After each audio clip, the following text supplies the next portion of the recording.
Hello, everyone, and thank you for tuning in to Pause and Effect. I'm your host, CJ, and joining me this episode are my good friends, Nayab and Rocky. How's everybody doing? Great. I'm doing Great to good. be here. Glad to hear it. I know you guys are enthusiasts about this franchise, or at least possibly 3DS games in general, so I'm happy to have you both. This week, we are talking about Metroid Samus Returns. Ironically, the day of this recording is also the day of the Metroid series' 35th anniversary. Funny how everything lined up perfectly for today, am I right? Yeah.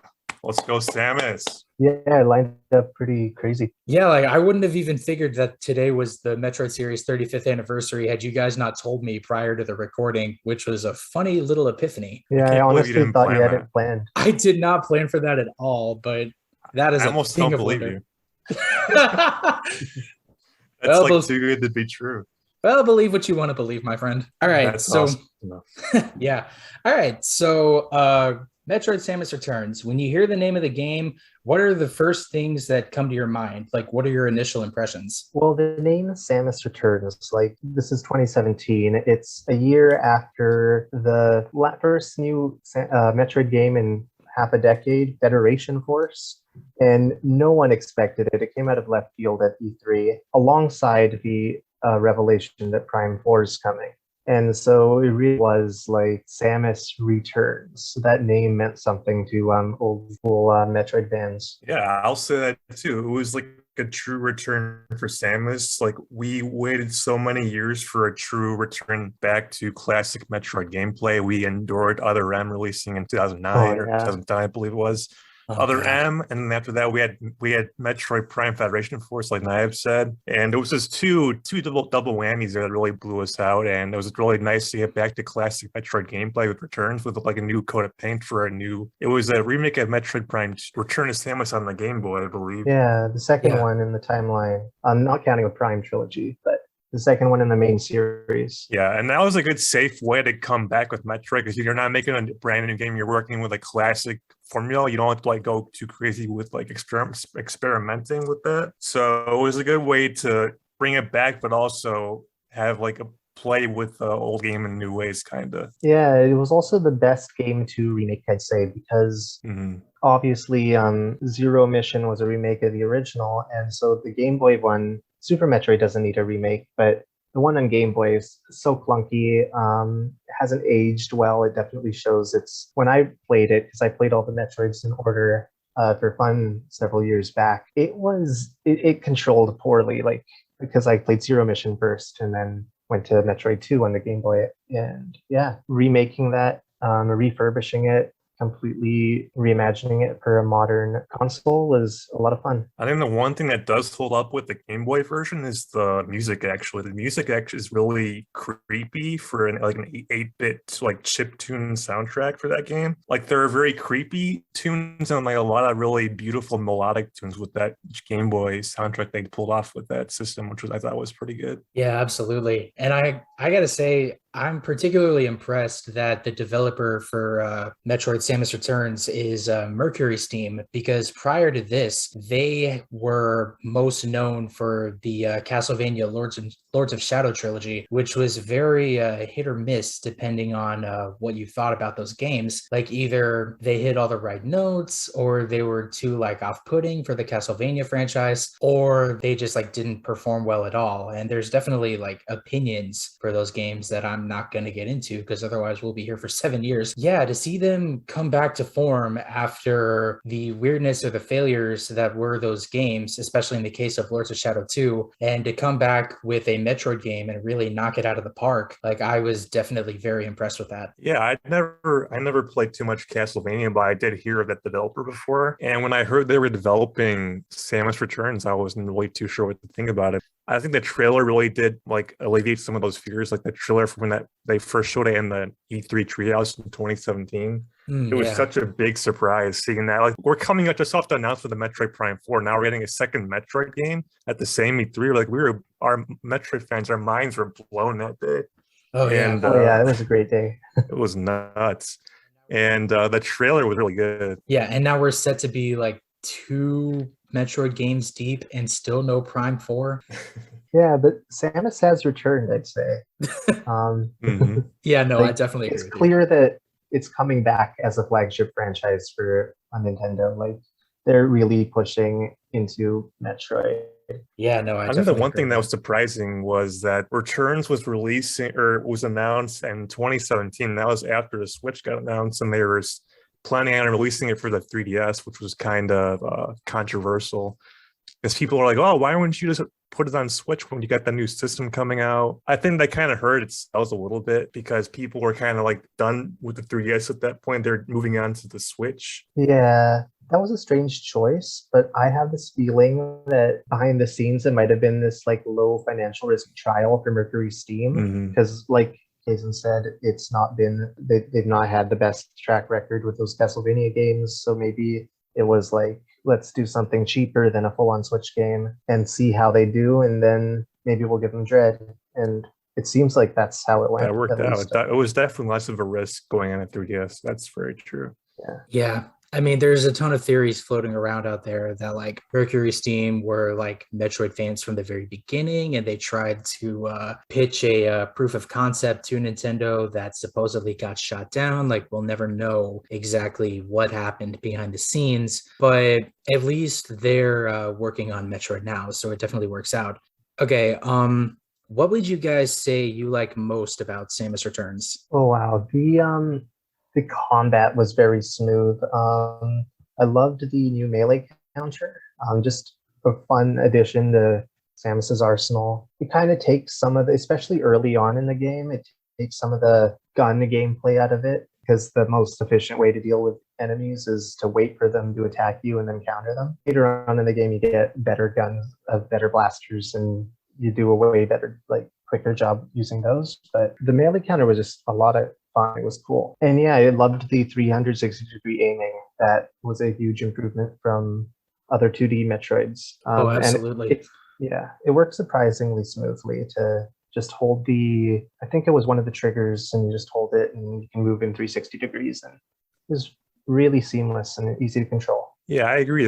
But I would say that overall, it was the quality of life improvements over previous 2D Metroid games. Like you said, the 360 aiming, like before you had to awkwardly look up and down, like, and kind of position yourself to like get a kill on enemies that were in awkward angles before, or now you got that freedom of movement to go wherever you want 360. It was such like it was like such like a no-brainer that they figured out and they put it in the game. I thought that was very well done and well implemented. And I would also say the map on the bottom of the screen for the 3DS, like that goes so well with Metroid. Having like a map that's always present on the bottom of your screen, that like goes very well with Metroid's exploration and backtracking and all that jazz.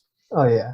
I definitely agree with that. And the Aeon abilities they introduced in this game really were great for newcomers, like showing where there's secret tiles you can blow up. Like in past games, you had to like bomb like every single place tile looking for like a secret, which kind of got old after a while. But when you got the power bomb, that kind of alleviated that kind of gameplay mechanic. But in this game, in Samus Returns, you have the Aeon abilities where you can like use it to look for hidden walls and all other features like that. Yeah, the scan pulse was super useful. I know a lot of Metroid purists are not a huge fan of things that make the game easier like that, but honestly, it just stops you from like having to spider climb around every wall and bomb everything. It just saves a lot of time. And really any tool that keeps players in the game and I always am in favor of. That's crucial. I don't like when games like don't explain things and you have to go look it up.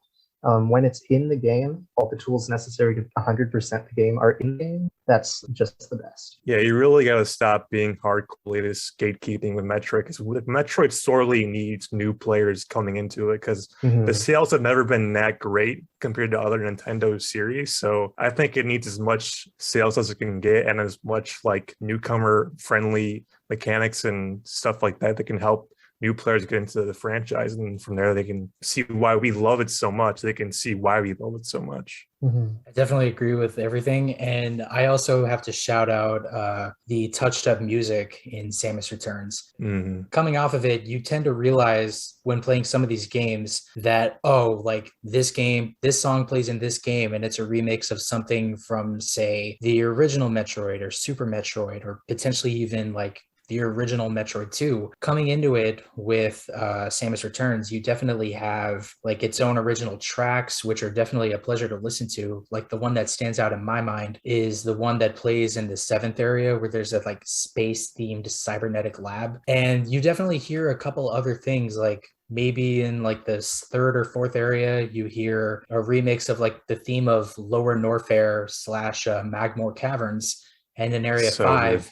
you hear a remix of Brinstar Red Soil slash Torvis Bog Subterranean levels. And just hearing like all these new mixes that complement the eeriness of SR388 really well, it's just a marvel for like the ears to behold. But that's just my opinion. I think the first one you're talking about was Chozo Laboratories, right? Yeah, it was. I love that track. So that was like one of the original. That's one of the original tracks they made for the game. I think there's a lot of it was remixes, but that was like one of the original ones they made for the game. Yeah, no, it's truly incredible. And I think it came out really well. Now we can talk about what we love about this game for days, but is there anything you guys dislike about the game? I would say the platform. I mean, the 3DS was good for having the second screen, but I have big hands. I had really bad cramped hands playing this game for long periods of time because the 3DS is not that great of a long, because you need really precise controls for playing this game, and you kind of have to like do some crazy stuff, and it's when you have big hands, it's not really good in like a small 3DS system like that. Yeah, I'm the same. And real talk, I actually broke one of my 3DS's circle pads playing this game. Oh my god. Oh no. Yeah, I believe it. Yeah, and that prompted me, and it was the Monster Hunter 4 Ultimate themed new 3DS XL too. So I was kind of sad. Like I tried playing it outside of it, but I couldn't get very far just with the crumbled circle pads. It didn't quite work out. But that's I was using the regular size 3DS, like the new Nintendo regular size one. So you can imagine that was like way worse. I remember you did have one of the ones with the interchangeable faceplates. Yeah, it was the Pokemon Anniversary one with Charizard and Blastoise. You know those faceplates. You managed to get that one. Damn, you're lucky. Yeah, dude. But because mine crumbled, I actually got the Metroid Samus Return themed new 3DS XL, and it's been my go-to ever since. That one was really cool too. Yeah, Nayab, what about you? The buttons, like it was using everything. This game, you could tell like at the end of 3DS's lifespan, they were really pushing the hardware to its limit. There was not a single like piece of real estate on the 3DS that was not being used. Even the touch screen, they had to stick buttons on there, and that is probably one of the most like annoying things about the game for me. Is later on when you have a huge arsenal, Samus's huge arsenal, you have to switch between different beam types, the super missiles and regular missiles, and it's just kind of doing like Twister with your fingers. It's you're all over the place, and sometimes you'll just shoot regular missiles when you mean to shoot supers, or you'll waste supers when you just needed a regular thing, or you'll have your ice beam on when you need a regular beam. It got messy towards the end, but it was a fun game regardless. Yeah, I think my only gripe mechanically was how weak the ice beam was compared to everything else in the game, especially compared to the older Metroid games in general, because Super Metroid, if you combine your beams right, the ice beam, or like your beam empowered with the ice beam, can become one of the most busted things out there. Meanwhile, Metroid Fusion, it's a fun little thing to get at the end of the game to fight the Omega Metroid. And even in Metroid Prime, the first one, like the ice beam, even though it's slow once you get it, it definitely has its uses and its perks, and even like its own fun little combinations to just flash freeze everything around you should you want to use it like that. Like definitely having all of that, and then coming into Samus Returns' ice beam being so weak by comparison, I think that's my only gripe. Yeah, it was definitely a situational tool in this game. It didn't stack with your other beams the way the wave beam and plasma beam stacked in Samus Returns. It was separate, and I can kind of see why they did it, because if you're freezing an enemy, you don't want to just immediately kill them because you're going to be using them as a stepping stone, right? Yeah. But yeah, it definitely felt like less powerful than your regular beam. It was used situationally. Didn't ice plus missiles work pretty good? I remember that being pretty OP and played against the Metroid bosses, I think. Yeah, you could freeze the Metroids by shooting them with the ice beam, and they'd all slow down and kind of get sluggish. Even then, like when you're fighting later versions, such as like the Zeta Metroids and the Omega Metroids, the Ice Beam becomes pretty obsolete really quickly, especially when you've got, I can't remember what it's called, but it's the ion ability with the rapid fire like wide beam. Oh, That's that so was satisfying. fun. Yeah, it's such a fun ability to use, but it quickly renders the ice beam obsolete, especially when you realize you can just continually fire that in order to break the armor coating around like the Zeta and Omega Metroids hearts or cores, I want to say. Doesn't quite matter which. I wish the ice beam definitely had more use outside of just situational type of things. Yeah, I think I can agree with that. I think another minor complaint I had was the over reliance of the enemy AI forcing counter situations. I feel like a lot, like those, especially those smaller ones in the beginning areas, when no matter what, they always go for the lunge attack that makes you want to use the little uppercut counter move. I think they did it a little bit too much. They could have found a better sweet spot there, where like changing up the enemy's AI, where they might just like do like a different attack and not a lunge every time. I think they could have definitely figured that out a little bit better. I think that's one of the things they've improved in Dread. So in Samus Returns, the melee counter, while really fun, it broke the rhythm of the game because you have to wait for the enemy to come at you, and it's usually the most efficient way of dealing with them, especially early game. So what I like seen in Dread is that now you just melee counter any time as long as you're close to an enemy, and you don't have to wait for them to lunge You at kind you. of like run into it. Yeah, like the fact the that you smaller can move enemies, with it like, now is a huge improvement. It looks so cool too. Yeah. So I think they took player feedback to heart. Definitely. Okay, this will be a bit of a controversial question, but I do enjoy a bit of controversy from time to time. How do you think this game's controls and gameplay compares to the precedent for Metroidvanias set by Super Metroid? Do you think it's better? Is it worse? Or should we even judge and compare the two? They're on different systems. Like Super Metroid is going to have its the SNES controller. They used all the 3DS real estate, so they used it pretty well. Obviously not perfect because, like I said, you're doing finger twister over there. But I think, the controls were done as well as they could be on the 3DS. I'm going to be controversial and say Super Metroid's physics haven't aged that well. Because in that game, Samus is very floaty compared to newer games. She's very slower, and it feels a lot more sluggish compared to how Zero Mission and Fusion really made it more accessible and made it more snappy in a way. And the physics there's more gravity to Samus and like more speed in a way. I think it was a much needed improvement over Super's physics, I think. And I think Returns definitely builds upon Fusion and Zero Mission's physics and controls, which I think is like 100% better improvement over Super. I can definitely agree with that, and I definitely agree that Fusion and Zero Mission definitely made some improvements with Super Metroid's controls. Now, my question is, would you want to see a Super Metroid remake done in Samus Returns and Dread style? I don't think it's necessary, to be totally honest. No, I'm not going to say that Super Metroid's amazing. I'm not going to say it's untouchable and should never be remade. That said, I'd rather see that time spent towards new Metroid projects. I think the Return of Samus on the Game Boy, that was old and clunky enough and not in color, definitely benefited from being refurbished and repackaged into a new game. Super Metroid's still completely playable. You can play it on Switch if you have Switch Online. It might not have aged the greatest, but it's not aged poorly. It's completely playable still. I feel like it'd be redundant to put out another version of it, in my opinion. Yeah, don't get me wrong. It's definitely still one of the GOATs, greatest of all time, in my opinion. But I don't think it needs a remake, but I wouldn't mind if they did go for a remake. I wouldn't be like boycotting it or something. I think it'd be pretty cool, but I think they'd be better to go and just make a new game in the series than going back and doing another remake.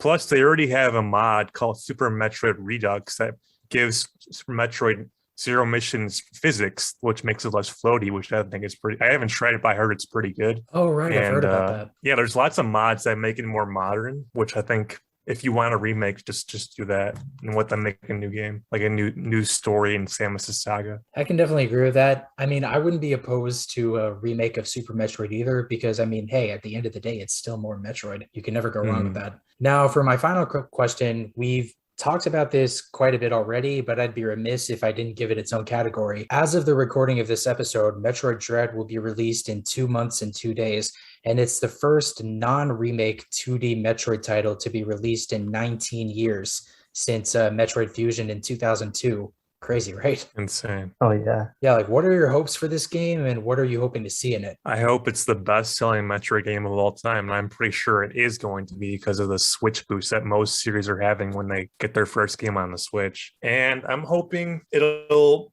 be more of what made what Samus Returns good. I think they're already making lots of improvements that we've seen from the trailers with the counter and with the movement. And definitely with the art style. The art style looks freaking gorgeous on that game. Absolutely. And it'll look amazing on the Switch's new OLED screen or on a LG OLED TV. It'll be a stunner for sure. Mm-hmm. Yeah, I'm hoping that it'll be one of the best-selling Switch titles. I wanted to overtake some of the it's not going to be a Breath of the Wild or anything, but let's see what are some games that are selling really well on Switch that could overpass. I wanted to get close to some of those. I can't think of them. Fire Emblem will probably be a comparable. Yeah, Fire Emblem. It should be Hopefully. Fire Emblem, I think. Hopefully. I want it to breathe life into this franchise that's I've been hopeful would make a comeback for some time, and it seemed like it was dying out, but Nintendo's really pushing for it to come back, and I'm hoping that they're able to get new fans, because that's kind of what Metroid depends on right now is new fans. And I know that this might be a bit of a controversial opinion because a lot of Metroid fans are saying one of the best things Nintendo could do right now is make all the past Metroid games playable on Switch, like Zero Mission and Super's already, but Zero Mission and Fusion, for example. And I actually think that would be a poor decision right now. I think they should do it after Dread because that would kind of get some new people to try out the game and maybe take sales away from Dread. So I kind of agree because Yeah, I think releasing the old games now would kind of alienate modern gamers because they're not used to the way old games used to play.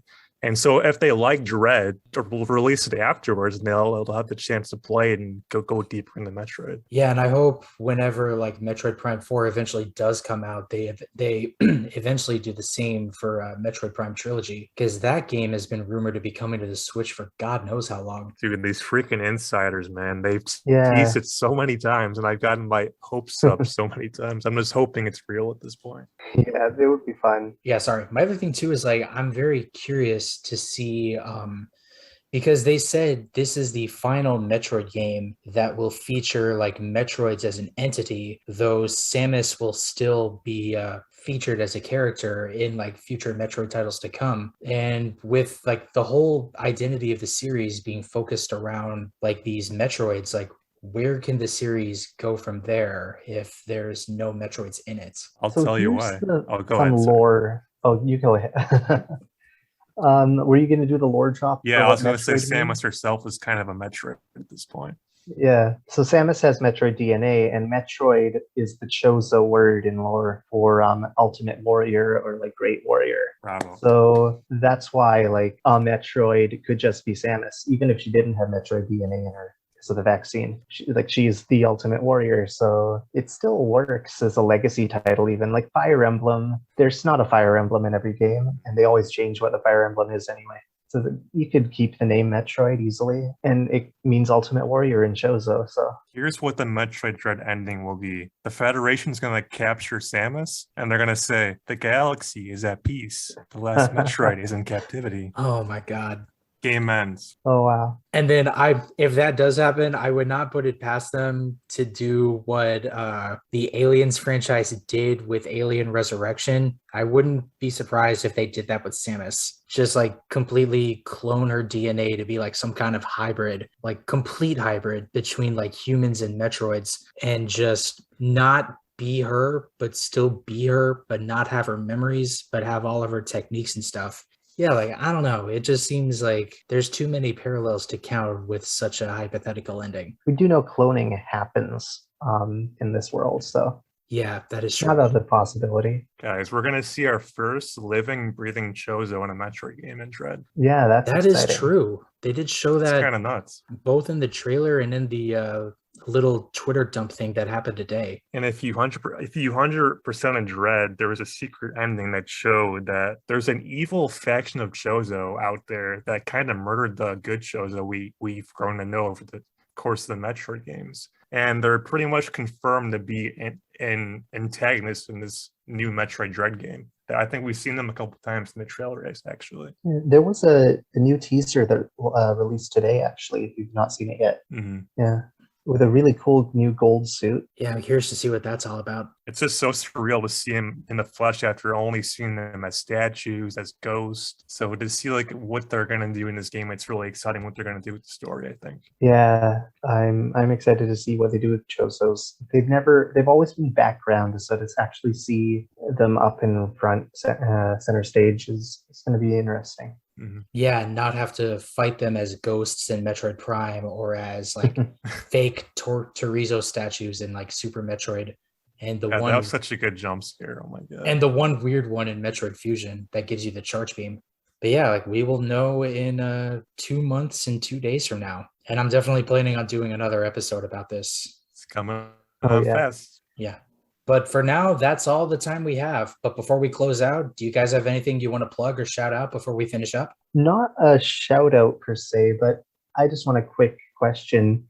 Yeah. Are you pro Ridley coming back, or do you think he's played out at this point? Well, considering post Super Metroid, like he's supposed to be dead for good. Granted, that hasn't stopped his clone from coming back twice. So we defeated the same Ridley clone twice, both in like Other M and in Fusion chronologically. How do we know that the Galactic Federation doesn't have yet another Ridley clone stashed on planet ZDR? There is something they can do to make Ridley coming back in Dread kind of not bullshit. Like Ridley looks kind of bird-like, right? And the shows are bird-like. They can kind of like make a connection there and say like Ridley is some kind of Chozo connection there. I don't know. But that would be I wouldn't be opposed for him to coming back, but it is kind of, you have to like really pull it out of your ass for him to come back at this point. Yeah, I think it'd be pretty weird, but I'm not against it if they can make it not too ridiculous. Realistically, though, bring back Kraid. Like, come on. Or dude, what about Crocomire? You guys have been back some Super. Oh man, Crocomire. Realistically, though, like, wasn't there supposed to be a Metacraid in like Metroid Prime before they scrapped it for Omega Pirate? It was the meta, but it was just regular Kraid. But he was planned to be in Metroid Prime. He was supposed to be there instead of the Omega Pirate in that arena Phase on Mines. He was supposed to be there instead of the Omega Pirate, but they scrapped him last minute to put Omega there for whatever reason. Well, it's only hearsay and speculation at this point. We'll never know what happened behind the scenes. But cool, though. Yeah. But hey, like, thanks again for being here, guys. I'm really happy you came on the show, and I hope to have you on future episodes. Yeah, it was fun. Yeah, thanks for having me. Absolutely. And that's our show. Tune in next time where we talk about the Elder Scrolls V Skyrim. Thank you, everyone, so much for listening, and take care now.